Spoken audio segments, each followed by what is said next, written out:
Three pastors and two nuns set out on a mission deep in Oregon's Umpqua National Forest.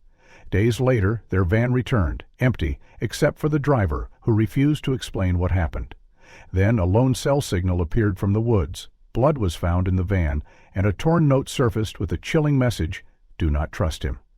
What really happened on that mission trip? Let's uncover the truth. The late October sky stretched gray and low over the winding roads of Douglas County, Oregon. Pine trees stood as dark sentinels along the edges of Route 138, their needles slick with rain. The asphalt shimmered beneath a thin veil of mist. The forest felt alive, breathing, restless. A battered white van crawled along the road, its headlights cutting narrow beams through the encroaching fog. Only one man sat behind the wheel: Thomas Keller.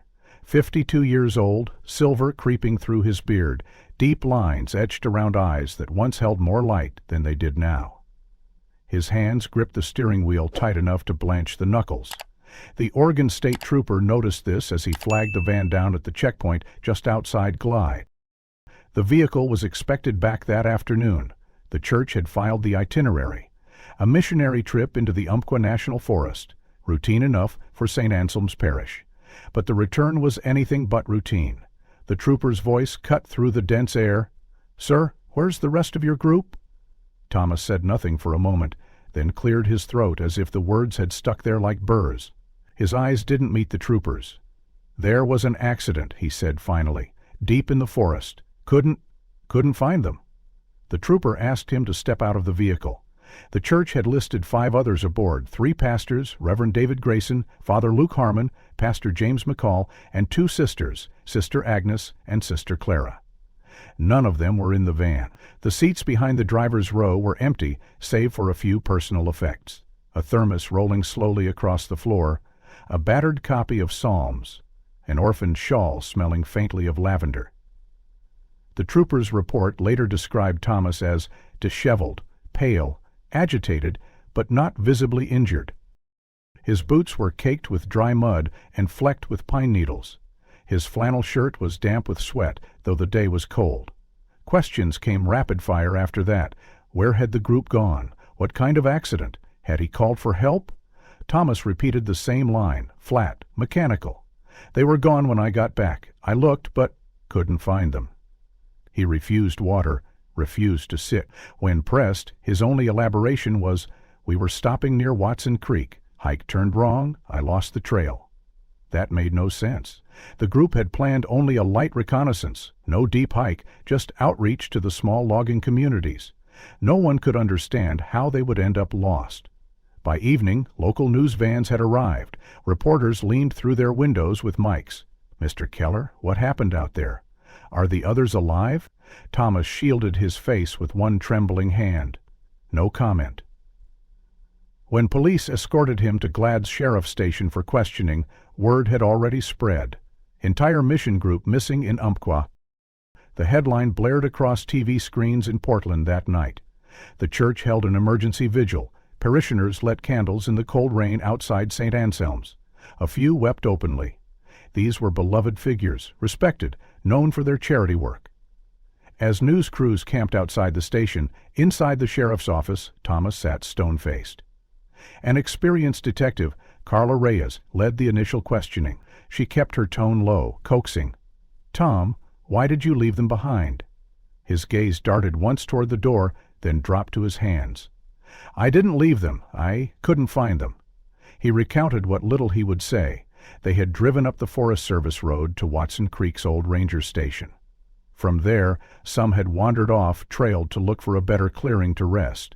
Then confusion. Thomas claimed he searched for hours, but the forest swallowed them. No mention of foul play, no clear timeline. Gaps in his account widened like fractures in ice. Cell signal was patchy up there, but no distress calls had come through. Why hadn't he hiked back for help sooner? Why didn't he call from the ranger station's emergency line? "Didn't think of it," he muttered. Panicked. It rang hollow. Thomas was ex-military, former logistics officer. Panic seemed unlikely, yet fatigue shadowed his face. His hands trembled when he reached for a sip of coffee, untouched afterward. Meanwhile, officers examined the van. No obvious signs of struggle. One rear seatbelt was torn. One window's edge bore fresh scratches, perhaps from brush or something else. A faint metallic scent lingered in the rear cabin. The forensics team swabbed it. The sample would take days to process. Outside, the rain turned to sleet. Family members of the missing gathered in the parish hall, clutching each other, eyes red. A young acolyte whispered into a reporter's mic. They were just supposed to visit. They never even planned to go deep into the woods. Why would they? The theories bloomed fast and wild. Accident? Animal attack? Something darker. Online forums buzzed. Thomas Keller's refusal to elaborate fueled the fire. He sat alone in holding, eyes unfocused. A simple question hung over the room. Why had he returned alone? And why would he not speak? The second day dawned beneath the same oppressive clouds that had loomed over Glide since Thomas Keller returned alone. By morning, the sheriff's department had escalated the case to state police. News crews swarmed the station steps, their cameras angled eagerly toward every officer entering or leaving. Sheriff Whitlock, a stocky man with a worn leather jacket and a deep-rooted distrust of sensational headlines, fielded the media barrage with terse statements. No confirmed details yet. We're pursuing all leads. Behind the scenes, things were anything but calm. At 8 a.m., Deputy Mark Collins burst into the sheriff's office, clutching a printout from their technical analyst. "Sheriff, you need to see this." Whitlock rubbed the sleep from his eyes and leaned forward as she spread the page on his desk. The readout showed the last known signal from Sister Clara Jensen's phone, a brief ping received by a nearby cell tower at 6:42 p.m. the night before, long after Thomas Keller claimed to have left the forest. More than that, the signal had not come from Glide or the roads leading out, but from a sector still within Umpqua National Forest, roughly 3 miles southeast of the Watson Creek Ranger Station. "Are we sure?" Whitlock asked, voice taut. "Positive. The ping was clean. Battery might be low, but it was transmitting." They dispatched a search unit within the hour, a mix of deputies, forest rangers, and volunteers with GPS trackers and rescue dogs. The forest remained dense and slick with overnight rain. Footing was treacherous, branches clawed at faces and arms, but the knowledge that one device, and possibly its owner, remained out there lent urgency to their movement. Meanwhile, in the department's garage, forensic tech Sam Denton combed through the mission van with meticulous precision. It was the second sweep. The first had found little beyond what was visible, personal belongings and that faint metallic tang. Denton, however, preferred patience. Under a forensic light, a small dark stain emerged on the rear wheel well inside the van, barely visible to the naked eye. He collected a swab and flagged it for priority analysis. Hours later, the lab returned the first result. The stain was blood. But the profile did not match any of the 5 missing mission members. "No match?" Whitlock repeated when briefed. "Not to Reverend Grayson, Father Harmon, Pastor McCall, Sister Clara, or Sister Agnes." "Correct," Denton confirmed grimly. "And not to Keller either. We ran his sample from booking." The sheriff stared at the report, mind racing. A blood trace in the vehicle, unaccounted for. The case had veered sharply from the expected narrative of a simple accident. More troubling still, no wildlife traces had been found in the van. No fur, no claw marks, contradicting theories of an animal attack forcing Keller to flee. Back in the forest, the search team fanned out from the last known ping radius. Dense foliage and erratic terrain carried GPS accuracy. Ranger Eva Donnelly led one of the tracking dogs, Jasper, a seasoned German shepherd trained for Cadaver Town. The dog's behavior shifted sharply, about half a mile southeast of the tower coordinate, ears pricked, posture alert. Jasper pulled Eva along a game trail choked with blackberry brambles. Moments later, he stopped abruptly, nose to the ground, whining. Eva knelt beside him. Amid flattened leaves and disturbed soil, she found a torn scrap of white fabric, part of a sleeve stained faintly with dirt and something darker. It looked like part of a nun's habit. She radiated the find, marking the location. They bagged the fabric and pressed on. The scent trail weakened and scattered further ahead, as though whatever they pursued had moved erratically. By nightfall, the team was forced to pull back, the weather turning nastier, visibility poor. But the partial confirmation of Clara Jensen's presence, recent and within the vicinity, added weight to the investigation. Sheriff Whitlock convened his core team that evening. "We've got a missing group, a lone driver with gaps in his story, unaccounted blood in their transport, and now fresh signs of at least one member still out there yesterday." Thoughts? The room simmered with tension. Deputy Collins spoke first. "Either Keller's lying or something happened after he left, but if the phone pinged last night, how? He was already in custody." "Or whoever had that phone wasn't far from the others when he drove out," someone else murmured. Whitlock tapped the edge of the case file. "And who the hell does that blug belong to?" No answer came. A grim silence settled. Elsewhere in Glide, relatives of the missing had begun organizing their own search efforts, plastering flyers across nearby towns. Social media lit up with hashtags and message boards speculating wildly. Some theorized kidnapping, others whispered about old wilderness legends, but in the sheriff's gut, none of it felt like folklore. It felt planned, intentional. The forensic lab promised deeper sequencing on the blood sample within 24 hours. Until then, the questions hung heavy. Who else had been in that van, and where exactly was Sister Clara Jensen now? The third morning of the investigation began beneath a thick veil of mist that never seemed to lift. Inside the Glide Sheriff's office, the air buzzed with mounting tension. A small task force had been formed overnight, county deputies, state police, and a forensic team now working around the clock. The anomalous blood sample still remained unidentified, but it was no longer the only mystery. At 7:15 a.m., a call came in that would shift the trajectory of the search. The caller was William Bill Hargrove, a retired mill worker who lived in a small cabin along Forest Road 2820, roughly 2 miles from the route the mission van had traveled through Umpqua. Bill's voice trembled slightly over the line. "Sheriff, I think I should have reported this earlier, but I didn't realize it might be connected till I saw the news." "Sheriff," Whitlock leaned in. "What did you hear, Mr. Hargrove?" "Tuesday evening, just after sunset, must have been around 6:30 or 7, I was out splitting wood near my shed. The wind had died down some, and I heard shouting. Real faint, but definite. Sounded like someone calling for help. A woman's voice. Came from the south ridge, in the trees." Whitlock asked why he hadn't contacted authorities then. Bill hesitated, thought it might have been kids messing around. Happens sometimes. "And I didn't hear it again after a few minutes." Now the timing, the location, all of it seemed damningly relevant. Whitlock dispatched 2 deputies and a ranger to interview Bill in person and survey the area near his property. The search team, already preparing for another sweep, realigned priorities. If someone had been calling for help that evening, it meant at least one member of the group, perhaps Sister Clara, might have still been alive and mobile after Keller's return. Meanwhile, inside the evidence room, another lead unfolded. During the second forensic sweep of the mission van, Detective Carla Reyes had ordered retrieval of the onboard dash camera. Initially, it seemed the SD card was corrupted. The footage wouldn't play beyond a blank screen past the first few seconds, but forensic tech Sam Denton wasn't satisfied. Using a forensic recovery suite, he managed to reconstruct fragmented data from the card. By mid-morning, he called Reyes and Whitlock into the lab.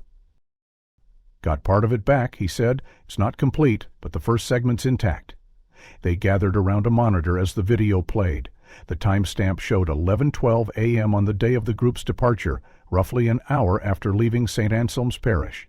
The camera captured the van's interior and exterior forward view.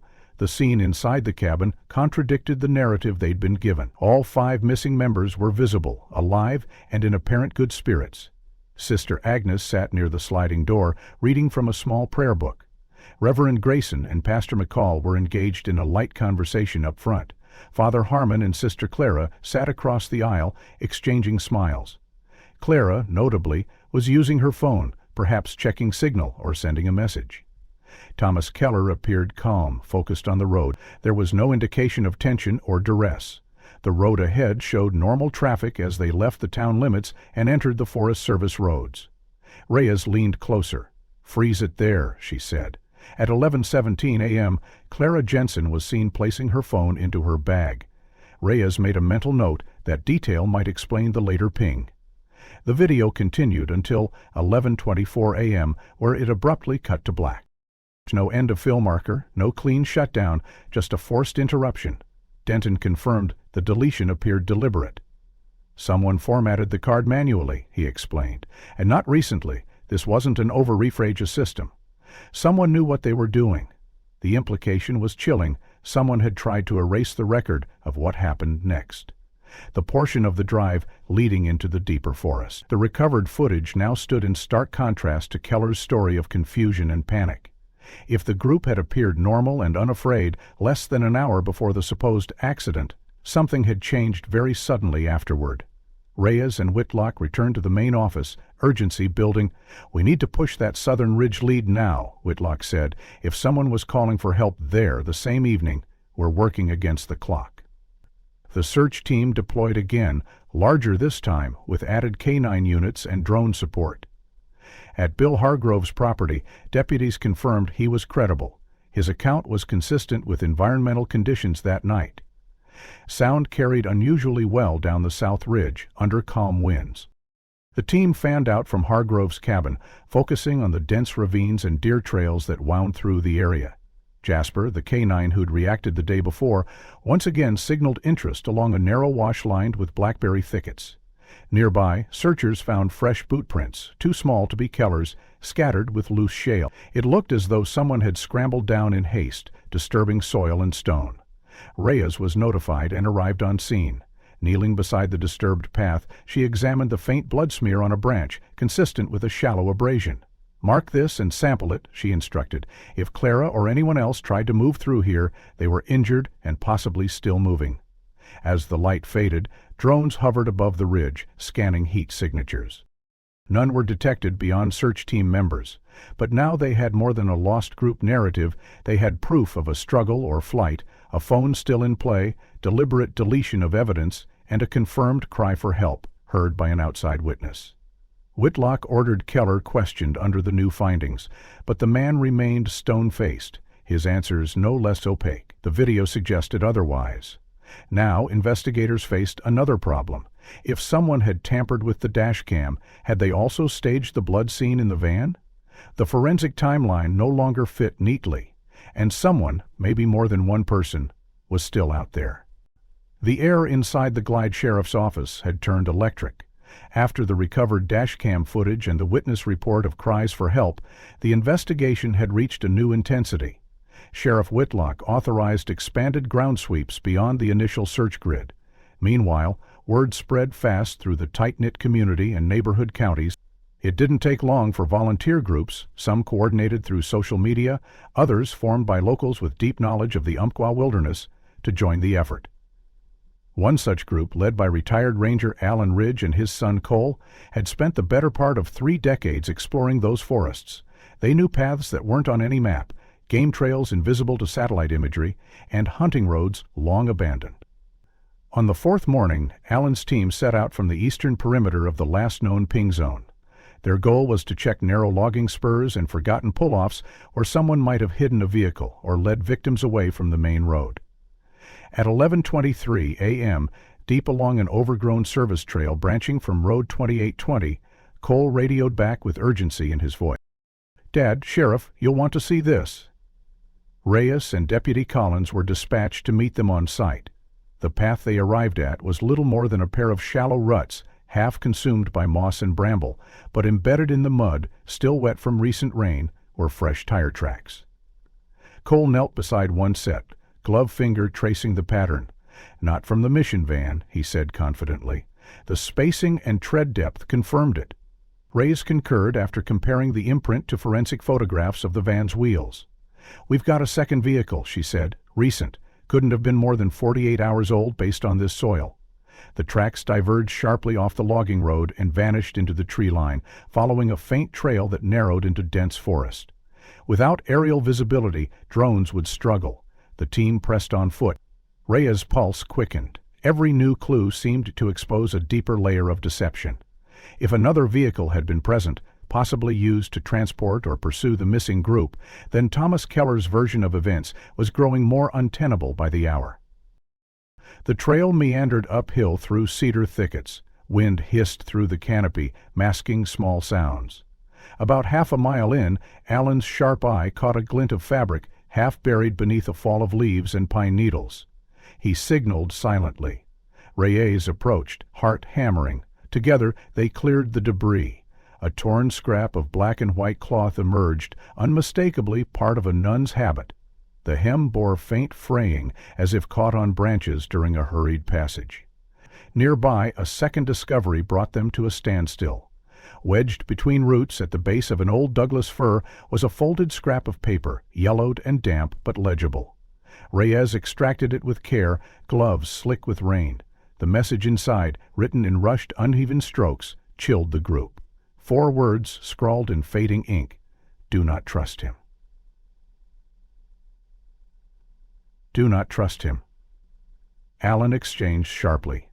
The implications were immediate and damning. The handwriting was ragged but feminine.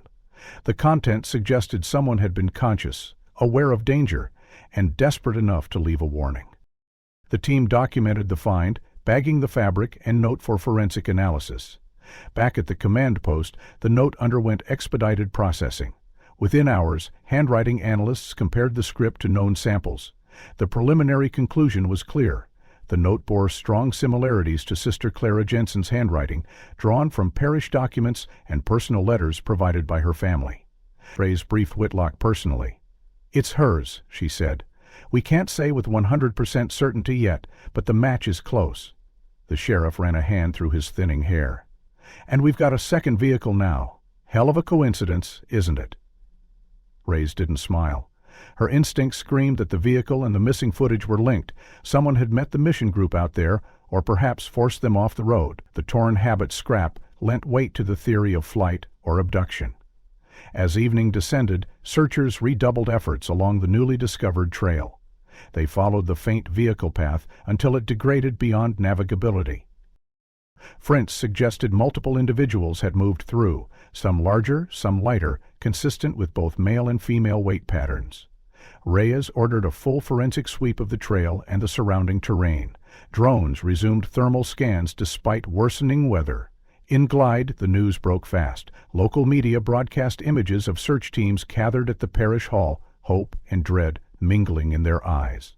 Keller remained in custody, silent beneath further questioning. When informed of the new findings, the tire tracks, the warning note, he showed no reaction, save for a fleeting flicker of something unreadable behind his eyes. Reyes leaned in during the interrogation. "Who else was out there with you, Tom? You didn't drive alone into that forest." Keller's lips pressed into a thin line. No answer. In the forest, rain began again, thin at first, then thickening to a cold curtain. Searchers pushed on into the darkening trees, guided now by the urgent certainty that someone or something had driven this nightmare deeper into the wild. The discoveries in the forest had shifted the investigation into overdrive. The tire tracks, the torn habit, and Clara Jensen's desperate warning had peeled away any lingering doubt that the disappearance of the mission group was anything but intentional. In the command post, Reyes reviewed the field reports late into the night, her mind racing with connections gnawed at her. He wasn't some naive driver caught in a tragic accident. Too many variables now pointed to premeditation, or at the very least, complicity. Still, without hard proof of his direct involvement, they couldn't hold him indefinitely. They needed leverage. It was Deputy Collins who brought the next crucial piece to Reyes early the following morning. "I pulled Keller's full background," she said, handing over a thin but troubling folder. "Initial check only ran his Oregon license and county records. I dug deeper, into federal and out-of-state databases." Reyes opened the file, 10 years prior, under a different jurisdiction, Spokane County, Washington. Thomas Keller had been convicted of third-degree assault with intent to cause bodily harm. The victim was a former girlfriend, Melissa Grant, whom he had attacked during a domestic dispute. The report detailed a disturbing scene. Keller had strangled the woman to near unconsciousness after an argument turned violent. She had managed to flee and neighbors called the police. Keller served 1 year in state prison, followed by probation. The conviction had been sealed at the state level after completion of terms, which explained why it hadn't appeared in the initial search. Reyes read the report twice, jaw tightening. Violent tendencies, predisposition to control, and now an uncooperative witness in a case involving missing persons under his care. The pattern was damning, but still circumstantial. They needed more. As Reyes briefed Whitlock, Collins added another update. "We also got footage from the last gas station Keller stopped at before heading into Umpqua," she said. "You'll want to see this." The station in question was an isolated shell near Idleeld Park, serving as one of the few fuel points before the forest roads swallowed cell signal. Surveillance footage showed the mission van pulling in at 8:37 a.m. in the morning of the trip. The footage captured Keller exiting the driver's seat alone. The group remained in the van, some visible through the side windows, chatting or sipping coffee. The timestamp matched perfectly with the group's planned departure. But what followed raised alarm. After fueling, Keller entered the attached convenience store. A second camera inside recorded his movements. First, he purchased 2 large bottles of water and a pack of batteries, unremarkable. But then he lingered near the tool aisle, selecting a heavy-duty shovel and a 50-foot coil of nylon rope. Reyes froze the frame where Keller approached the counter with these items in hand. The cashier, a young man later interviewed by deputies, recalled nothing unusual about Keller's demeanor. Quiet, reserved, paid cash. 2 hours before he's supposed to drive a mission group into the forest, and he buys a shovel and rope, Whitlock muttered, shaking his head, and never mentioned it in questioning. Not even once, Reyes confirmed. They now had clear evidence of preparation for potential concealment, or worse. Combined with his violent past, the case against Keller was building fast. They compiled the video evidence and prepared a new interrogation strategy. Reyes and Collins entered the holding room late that afternoon, a laptop set before them. Keller sat at the table, wrists chained, eyes hollow with fatigue or calculation, it was hard to tell which. Reyes wasted no time about Spokane, Tom. "You laid hands on a woman once before, nearly killed her." Keller's gaze flickered but remained silent. Reyes continued, "We also know about your little shopping trip at Shell. 2 hours before the drive, you bought a shovel and rope. Why?" No response. Collins clicked the laptop. The surveillance stills appeared, each one a clear snapshot of Keller handling the damning items. His jaw tightened, knuckles whitening. Reyes leaned forward. "You think this looks like an innocent man on a church mission?" Still no answer. Silence hung heavy in the room, broken only by the faint hum of the overhead light. Reyes pressed harder. "Who was in the second vehicle, Tom? We found the tracks. Someone else was out there. Were you helping them? Were you forced to lead the group into a trap?" A bead of sweat traced down Keller's temple, but his lips remained sealed. Collins closed the laptop with a sharp click. "We've got more coming, Tom. Every hour more teams are combing that forest. It's only a matter of time." They left him there alone, with the images burned into his vision. In the meantime, Reyes convened the broader task force. The pattern was no longer speculation. A violent offender with recent suspicious purchases, a deleted dashcam segment, a clear warning from a missing victim, an unknown vehicle. The pieces were aligning toward a chilling picture. Now their priority shifted, finding the second driver, tracking the vehicle, and pushing Keller to break before the forest swallowed every last trace of the truth. The pressure inside the Glide command post had reached a fever pitch. Reyes barely slept now, living on caffeine and adrenaline as the investigation spiraled deeper into something far darker than anyone had imagined. The findings about Keller's violent past and the surveillance footage from the gas station had rattled even the most seasoned officers. But still, hard evidence tying him to a premeditated act remained elusive. They needed more. As the forensic team continued re-examining the mission van in a controlled garage, another unexpected lead surfaced, this time from digital forensics. Father Harmon's laptop, recovered from the van in the initial sweep, had been powered off but intact. The parish IT team had provided the password, allowing Reyes's techs to clone the drive for analysis. Late that night, Sam Denton burst into the operations room, eyes gleaming with urgency. "Go on to see this," he said, gesturing for Reyes to follow. On the screen, a draft email sat unsent in Harmon's outbox. The timestamp showed it had been composed roughly 1 hour before the last dashcam footage, around 10:30 a.m. the morning of the trip. Reyes read the opening line aloud. "Bishop Alston, forgive the sudden message, but I must raise a concern. There is suspicion among us that someone may have infiltrated our transport team. We will proceed with caution, but there is unease." The message ended abruptly, mid-sentence, unsent. The metadata confirmed Harmon had lost connection moments later, likely due to entering the cell debt zones of Umpqua. Reyes's pulse quickened. The email dovetailed too perfectly with their emerging timeline. The same morning Keller bought the shovel and rope. Harmon was preparing to alert the church to an infiltrator among them. Harmon had sensed something was wrong. Reyes stared at the screen, jaw tightening. Keller had inserted himself as the sole driver for this mission, a detail initially seen as logistical necessity. The usual church driver had fallen ill that week. Now it seemed far more calculated. Reyes immediately ordered the draft preserved, adding it to the mounting body of evidence against Keller. Meanwhile, back at the forensic garage, Denton's team uncovered yet another alarming detail. During a more invasive teardown of the mission van's interior, one technician noticed an anomaly beneath the driver's seat, a small circular cut in the floor mat that hadn't been documented before. Peeling back the mat revealed a precision-drilled hole roughly half an inch wide, bored clean through the metal floorboard. Technician called Denton, who arrived minutes later with a scope camera. Snaking it through the hole, he traced its path downward. It passed unobstructed through the chassis, perfectly positioned to allow something small and cylindrical to be inserted or viewed from beneath the van. Denton radioed Reyes immediately. "We've got a drilled port in the driver's floor. Factory spec doesn't show anything like it. Someone added this?"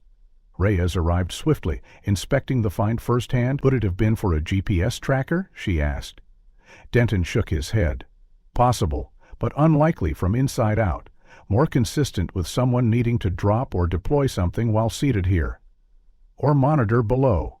The team documented the modification extensively, pulling samples from the drill shavings trapped in the mat's fibers. The tooling marks were fresh. This had been done recently, possibly days before the trip. Combined with the purchase of the shovel and rope, and now Harma's unsent warning email, the image became clearer. Someone, likely Keller or an accomplice, had modified the vehicle to facilitate an act they had pre-planned. Whether for tracking, concealment, or worse, the whole suggested more than simple opportunism. Reyes convened a late-night strategy meeting with Whitlock and key investigators. "We have a timeline," she began. "Keller buys equipment. Harmon grows suspicious. Drafts a warning. Dashcam shows group healthy at 11:12 a.m. By evening, cries for help are heard, drafts of a second vehicle are found, and evidence of Clara's warning surfaces. Somewhere between leaving Glide and reaching the deeper forest, this operation went live." Whitlock tapped his pen against the table. "And we've got this drilled port now. Someone planned for interaction below the vehicle." Reyes nodded grimly. "This wasn't random, it was staged, and Keller either orchestrated it or facilitated it under someone's instruction." Keller, when confronted again with these new revelations, remained a stone wall, but his silence now rang louder than any denial. Reyes knew the clock was ticking. Whoever else had been involved, the driver of the second vehicle, the potential conspirators, might already be covering their tracks deeper in the forest. Yet the evidence mounting inside the van told a different story, one of careful preparation, deliberate deception, and a mission group caught unaware until it was far too late. As the days dragged on and the forest search deepened, tension gripped the families of the missing like a vice. St. Anselm's Parish had become a gathering point for relatives desperate for answers, watching helplessly as law enforcement combed through layers of a mystery growing darker by the hour. It was during one of these anguished meetings that Michael Grayson, brother of Reverend David Grayson, took a decisive step. Frustrated by the slow trickle of official progress and convinced that local resources were stretched too thin, he reached out to a seasoned private investigator named Vincent Hale.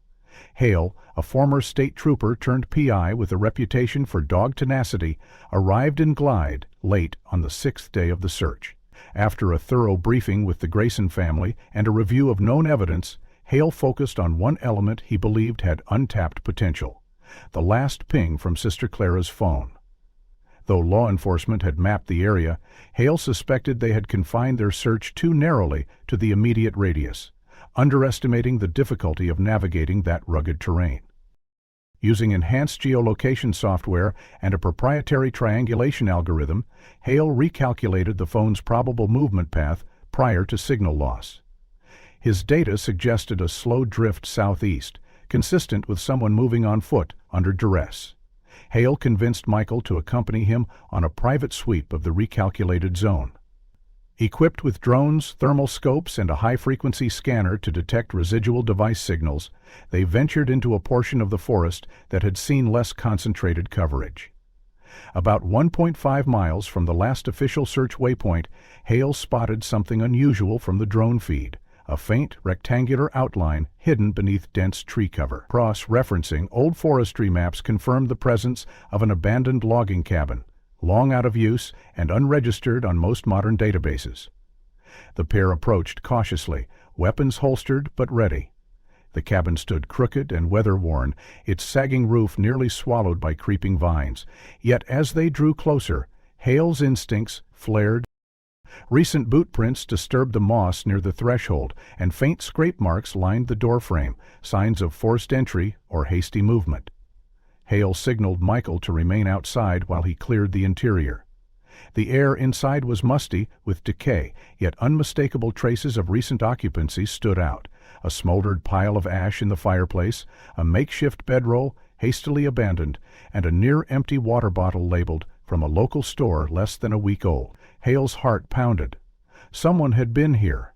On a battered wooden table near the rear wall, a notebook lay open, pages curled with damp but legible beneath the grime. Hale flipped through it with gloved hands, each page revealing hurried, fragmented entries. One passage, scrawled larger than the rest and underlined with a shaking hand, seized his attention.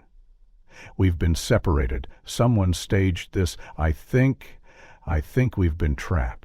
Hale photographed the entry, his pulse racing.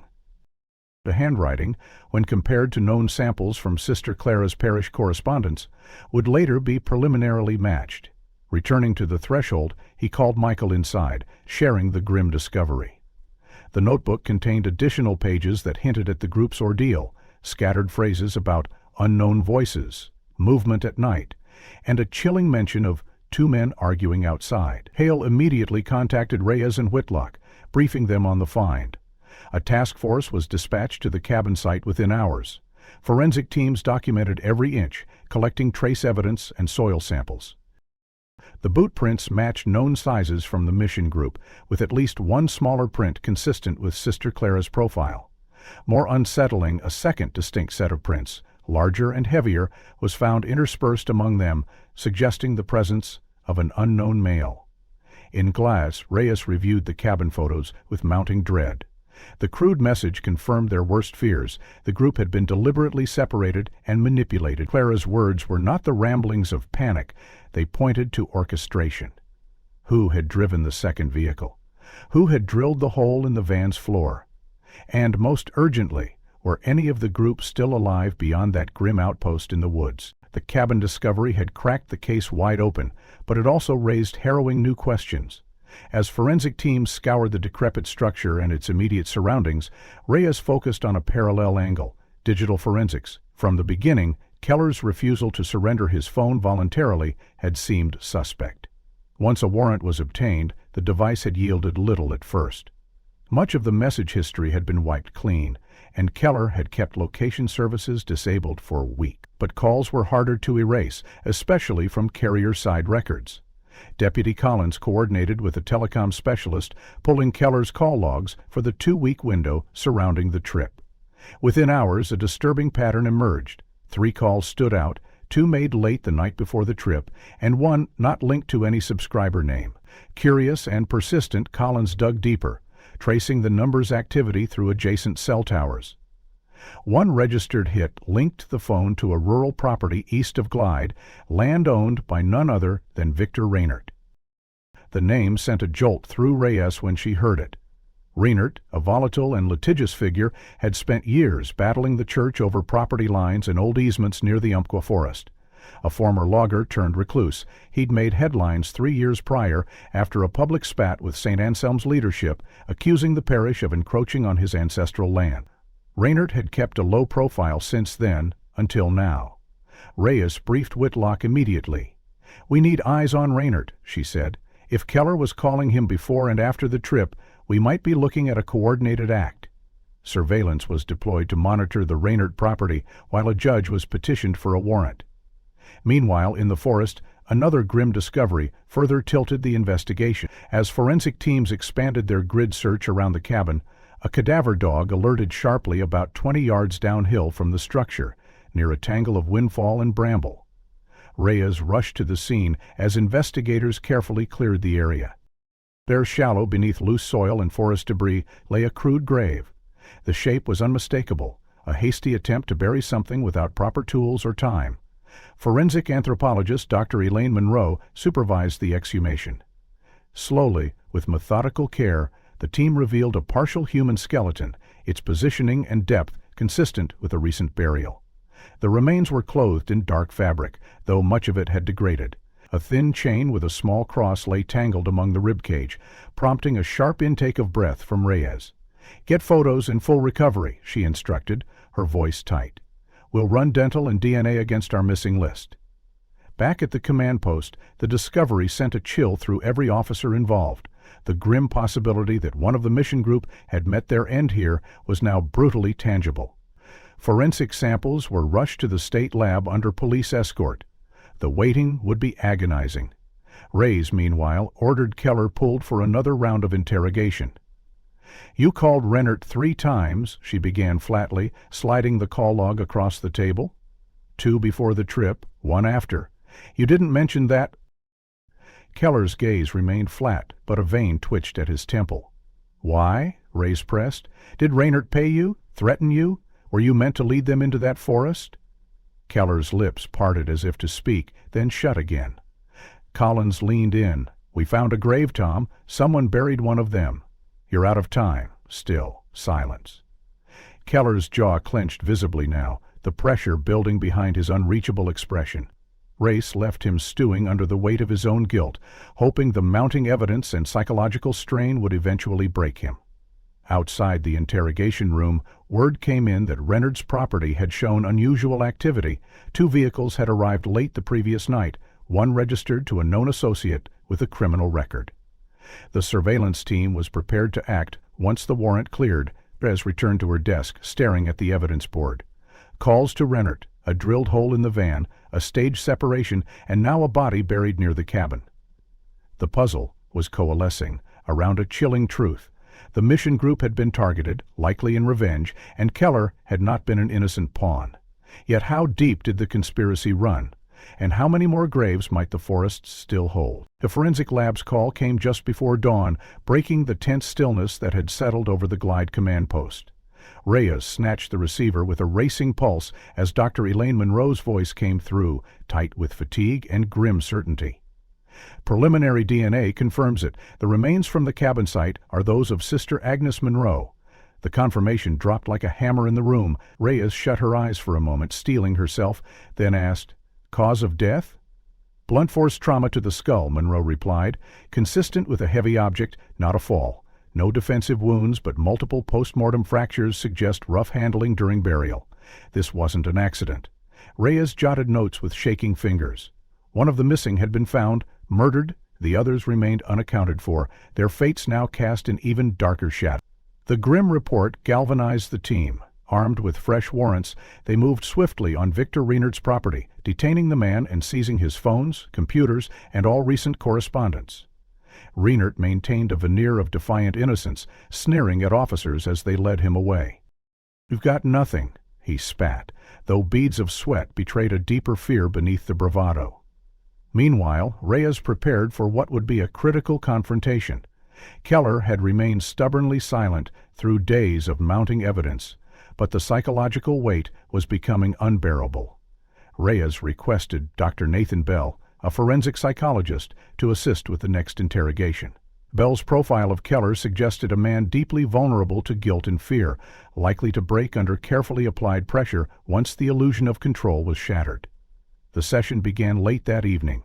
Keller sat rigid in the chair, his gaunt face lined with exhaustion and despair. Ray entered with Bell at her side, a thick file clutched in her hand. She spoke first, voice low and deliberate. "Thomas, we have confirmation. Sister Agnes was found. She didn't die in an accident. She was murdered. We know you didn't do it with your own hands, but you know who did." Keller's eyes flickered for the first time, a tremor passing through his frame. Bell leaned forward, speaking softly. "Thomas, guilt is poison. It will destroy you from the inside. But you can stop it now. Tell the truth. We understand it. We understand the photos, Agnes's cross, the grave, the damning call records. We have your calls to Rennert, before and after. We know he used you." Keller's composure began to crack. His breathing quickened, sweat glistening on his brow. Bell pressed gently. What did he promise? What did he threaten? For a long moment Keller stared at the table, fists clenched. Then his voice emerged, hoarse and broken. He said if I didn't drive them, he'd come for my sister. For her kids. Reyes exchanged a glance with Bell but kept her tone steady. Made you lure them out? Keller nodded miserably, tears welling. He hated them. The church said they ruined his family, stole his land. He wanted them to suffer, Bell probed further. When did you know what he intended? Not until we got deep. He had men waiting. They blocked the road, forced us off, took the priests first, split us apart. Keller buried his face in his hands. I should have fought, should have warned them. Reyes leaned in. Did you see who killed Sister Agnes? Keller shook his head violently, screaming. Then, nothing. His voice broke into sobs. Bell placed a hand on Reyes's arm, signaling enough for now. They had what they needed, a confession, corroborating evidence of conspiracy and coercion. Reyes rose, eyes hard. Thomas, this isn't over. You're going to help us bring them all in? Keller slumped, defeated. The last vestiges of his stubborn silence shattered. Outside the room, Reyes breathed Whitlock. We've got him. Rennert orchestrated it. Keller was a pawn, but he's our witness now. Whitlock exhaled slowly. Then we move. Full press. No one else disappears into that damn forest. The confession from Thomas Keller provided the final piece investigators needed to secure a full search warrant for Victor Rennert's property. With Keller's detailed statement on record and the corroborating phone logs, Judge Harris authorized an expansive forensic sweep of all buildings and land parcels owned by Rennert, including several acres of dense woodland adjacent to the cabin where Sister Agnes had been found. The raid commenced at dawn 2 days later under heavy security.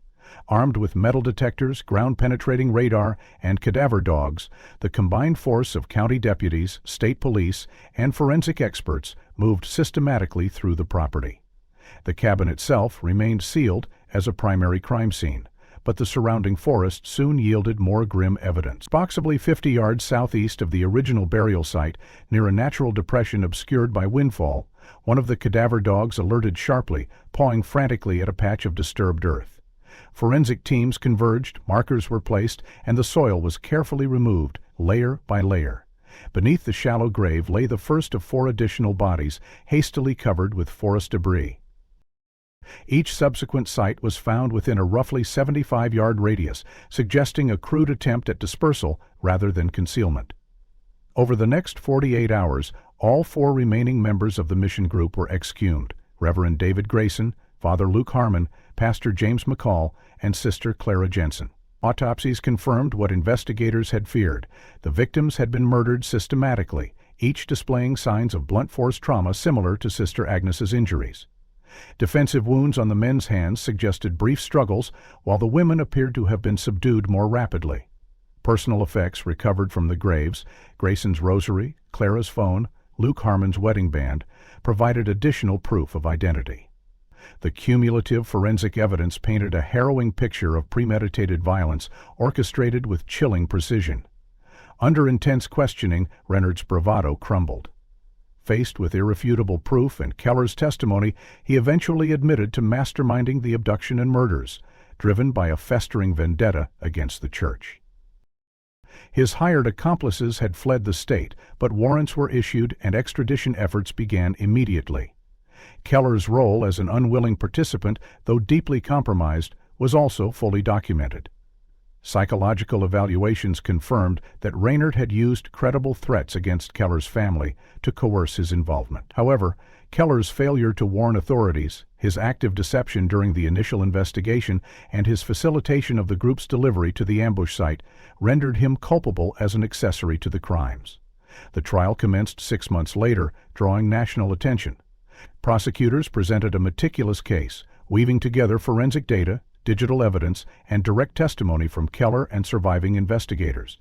The emotional impact was profound. Families of the victims packed the courtroom daily, clutching photos of their loved ones, while parishioners from St. Anselm's maintained a constant vigil outside. After a 6-week proceeding, the jury returned unanimous verdicts. Victor Reinert was convicted of 5 counts of first-degree murder, kidnapping, and conspiracy.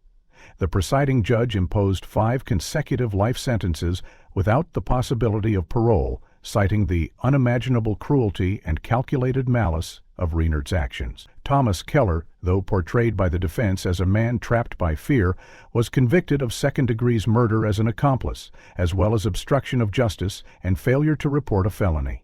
He received a sentence of 25 years to life, with eligibility for parole contingent upon full cooperation in ongoing efforts to apprehend Reinert's remaining co-conspirators. In the aftermath of the verdict, a somber memorial was held at St. Anselm's Parish. The bodies of the 5 mission members were finally returned to their families, who had endured months of agonizing uncertainty. The funeral drew mourners from across the state, a testament to the lives lost and the indelible scar left upon the community. As the church bells tolled in mournful cadence, Reyes stood quietly at the edge of the crowd, the weight of the case lingering heavy upon her. Justice had been served, but the forest would forever hold echoes of that tragic day, and though Keller's words would haunt her, words of coercion and cowardice, the truth, at last, had emerged from the shadow. If you found this story as chilling as we did, don't forget to like this video and subscribe for more real-life mysteries and untold truths. We want to hear from you. What do you think really happened in that forest? Could Thomas have stopped it, or was he just another pawn? And where are you watching from today? Let us know in the comments below. Your insights and theories are always welcome.